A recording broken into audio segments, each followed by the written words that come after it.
Lawrence Bishnoi. यह नाम सुनते ही लोगों के मन में खौफ पैदा होता है। यह नाम सुनते ही लोगों के मन में खौफ पैदा होता है। लॉरेंस बिश्नोई का नाम सुनते ही लोगों के रोंगटे खड़े हो जाते हैं। उसकी खौफनाक कहानियां हर किसी की जुबान पर हैं। अपराध की दुनिया का यह बेताज बादशाह कई सालों से कानून को ठेंगा दिखा रहा है। उसकी हरकतें इतनी खतरनाक हैं कि पुलिस भी उससे डरती है। हत्या, फिरौती, डकैती जैसे संगीन जुर्म उसके नाम दर्ज हैं। उसके खिलाफ कई मामले दर्ज हैं, लेकिन वह हमेशा कानून के शिकंजे से बच निकलता है। लेकिन सवाल यह है कि इतने बड़े अपराधी पर सरकार शिकंजा कसने में क्यों नाकाम रही है? क्या उसकी पहुंच इतनी बड़ी है कि वह हर बार बच निकलता है, या फिर कानून में ही कोई कमी है? लॉरेंस का जन्म फिरोजपुर के एक अमीर परिवार में हुआ था। उसके परिवार की संपत्ति और प्रभाव ने उसे बचपन से ही एक विशेष दर्जा दिया। पढ़ाई में होशियार लॉरेंस जल्द ही अपराध की दुनिया में कदम रख दिया। उसकी बुद्धिमानी और चालाकी ने उसे अपराध की दुनिया में तेजी से ऊपर उठाया। छात्र राजनीति से शुरू हुआ उसका सफर देखते ही देखते खूनी खेल में बदल गया। विश्वविद्यालय के दिनों में ही उसने अपने गिरोह की नींव रखी और धीरे धीरे उसका साम्राज्य बढ़ता गया। आज उसके नाम कई हत्याओं का इल्जाम है। उसके खिलाफ सबूत होने के बावजूद वह हर बार कानून से बच निकलता है। उसकी कहानी एक चेतावनी है कि कैसे एक होशियार छात्र अपराध की दुनिया का बेताज बादशाह बन सकता है। लॉरेंस बिश्नोई का अपराध साम्राज्य सिर्फ हरियाणा तक सीमित नहीं है। उसका नेटवर्क कई राज्यों में फैला हुआ है और उसके गिरोह के सदस्य हर जगह सक्रिय हैं।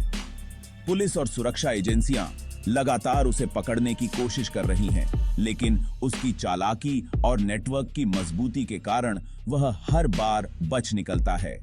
लॉरेंस बिश्नोई की कहानी एक रहस्य की तरह है, जिसमें हर मोड़ पर एक नया खुलासा होता है। उसकी गिरफ्तारी कब और कैसे होगी, यह एक बड़ा सवाल है, लेकिन एक बात तय है, लॉरेंस बिश्नोई का नाम हमेशा अपराध की दुनिया में गूंजता रहेगा।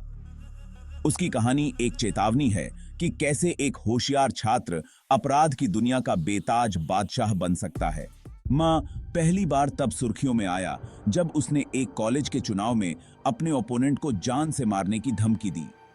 यह घटना कॉलेज परिसर में एक बड़ी हलचल का कारण बनी, जहां छात्र और प्रशासन दोनों ही सकते में आ गए थे। यह महज एक शुरुआत थी। बिश्नोई की धमकियों और हिंसक प्रवृत्ति ने उसे जल्द ही एक खतरनाक अपराधी के रूप में स्थापित कर दिया। देखते ही देखते उसने अपना एक गैंग खड़ा कर लिया और फिरौती, डकैती जैसे अपराधों को अंजाम देने लगा। उसके गैंग में शामिल लोग भी उतने ही निर्दयी और खतरनाक थे जितना कि वह खुद। बिश्नोई और उसके गैंग ने कई निर्दोष लोगों की जान ली और उनके परिवारों को तबाह कर दिया। पंजाब, हरियाणा, राजस्थान और दिल्ली तक फैला उसका आतंक का साम्राज्य। इन राज्यों में उसके नाम का खौफ इस कदर था कि लोग रात में घर से बाहर निकलने से भी डरते थे। बिश्नोई का गैंग हर जगह अपनी पकड़ मजबूत कर रहा था और पुलिस के लिए यह एक बड़ी चुनौती बन गया था। बिश्नोई का नाम सुनते ही बड़े बड़े व्यापारी थर थर कांपने लगते। व्यापारियों को अपनी जान और संपत्ति की सुरक्षा की चिंता सताने लगी थी। कई व्यापारियों ने अपने कारोबार बंद कर दिए और कुछ ने तो शहर ही छोड़ दिया। पुलिस के लिए भी उसे पकड़ना आसान नहीं था। बिश्नोई की चालाकी और उसके गैंग की योजनाबद्धता ने पुलिस को कई बार मात दी। पुलिस की हर कोशिश नाकाम हो रही थी और बिश्नोई का आतंक बढ़ता ही जा रहा था।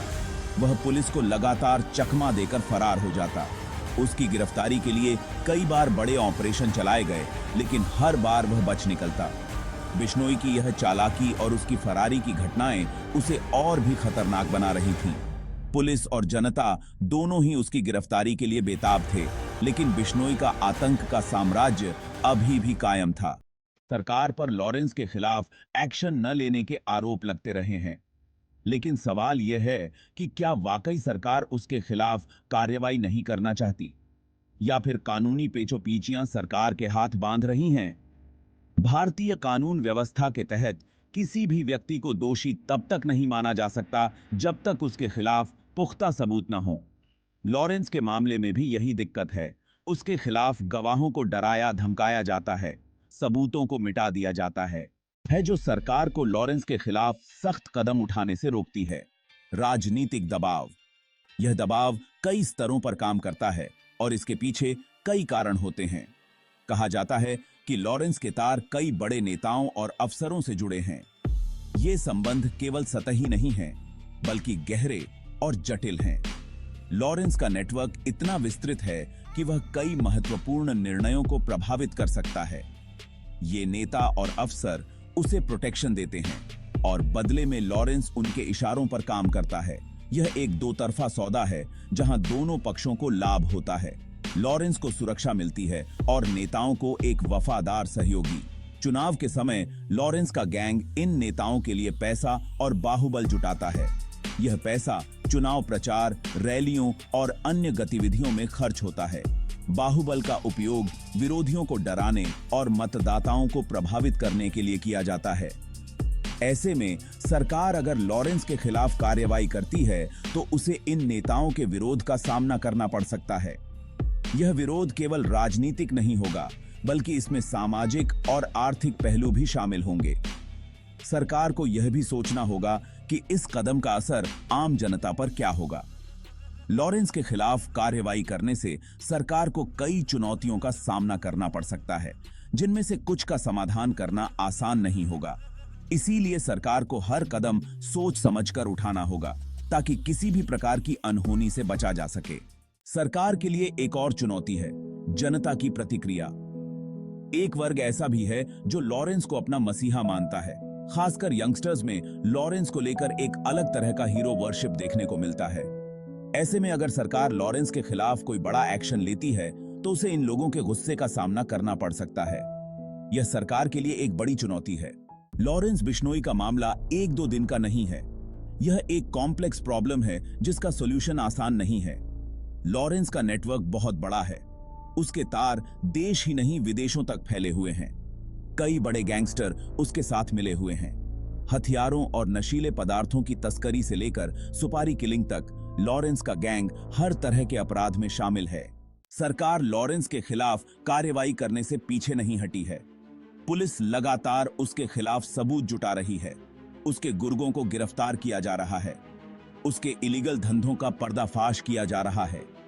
यह एक लंबी और मुश्किल प्रक्रिया है, लेकिन सरकार को यह समझना होगा कि लॉरेंस जैसे खतरनाक अपराधी के खिलाफ कार्रवाई में देरी का मतलब है कि उसे और मजबूत होने का मौका देना।